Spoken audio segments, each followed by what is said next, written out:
Olá, sejam muito bem-vindos. Hoje, nosso tema é o verdadeiro peso das palavras.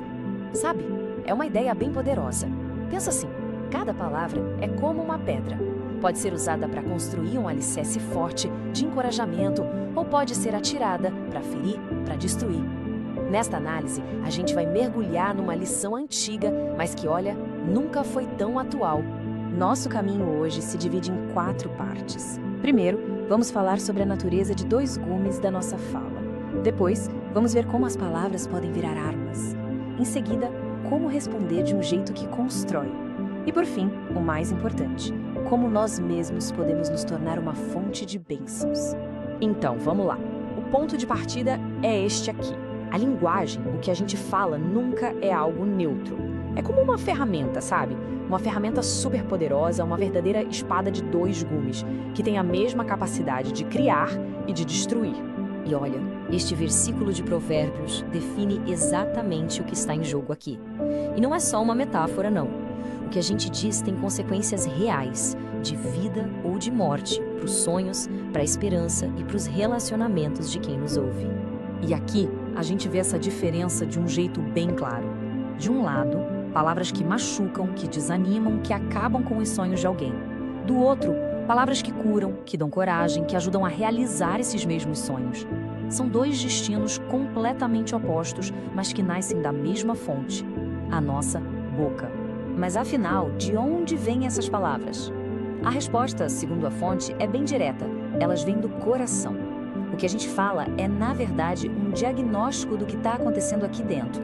Se tem raiva, amargura, ou se tem amor, esperança, tudo isso, uma hora ou outra, acaba se revelando na nossa fala. Um exemplo clássico disso é a história dos espias de Israel. Lembra?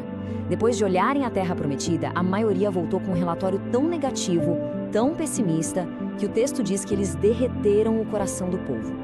Imagina só o impacto disso.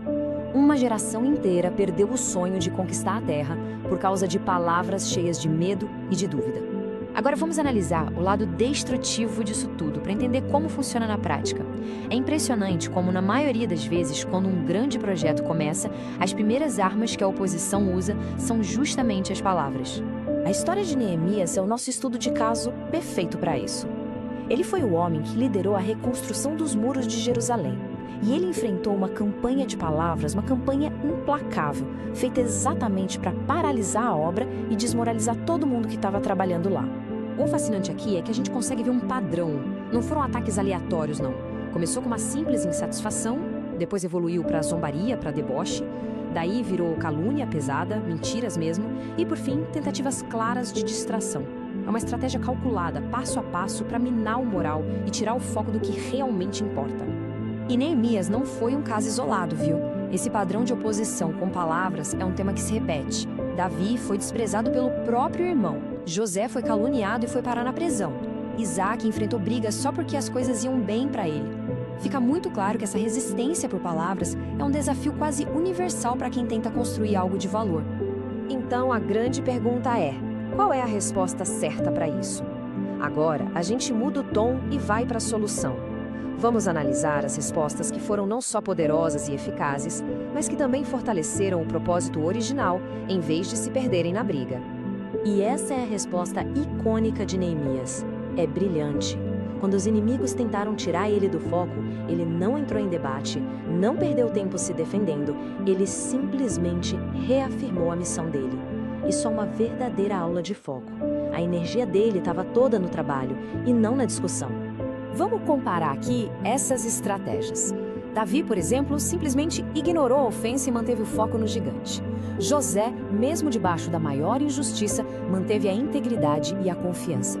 E Isaac, quando viu que tinha ódio e briga, em vez de lutar, ele só se mudou e cavou poços novos, mostrando que a bênção o acompanhava. São 3 jeitos diferentes, mas com uma coisa em comum: todos se recusaram a alimentar o conflito.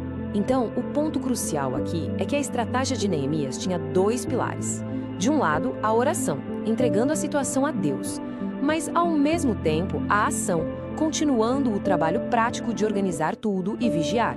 Foi essa combinação poderosa de fé e de ação que garantiu o sucesso da obra.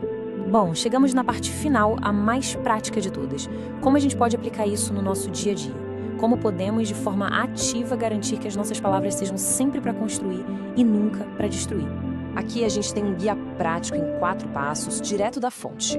Primeiro, recuse a faísca inicial de uma briga. Segundo, seja rápido para ouvir e lento para falar. Terceiro, se a discussão já começou, não jogue mais lenha na fogueira. Pelo contrário, retire. E quarto, uma resposta calma tem o poder de desarmar a raiva. São princípios que parecem simples, né? Mas são absolutamente transformadores. Um bom jeito de pensar nisso é o seguinte: a nossa boca é como se fosse um jardim. Cada palavra que a gente diz é uma semente. A pergunta é: o que estamos plantando? Flores ou espinhos no solo dos nossos relacionamentos? Porque aquilo que a gente cultiva com a nossa fala, inevitavelmente, é o que vamos colher. E isso nos traz de volta à nossa reflexão inicial. Hoje, no trabalho, em casa, nas redes sociais, as palavras que saem da gente, elas são o quê?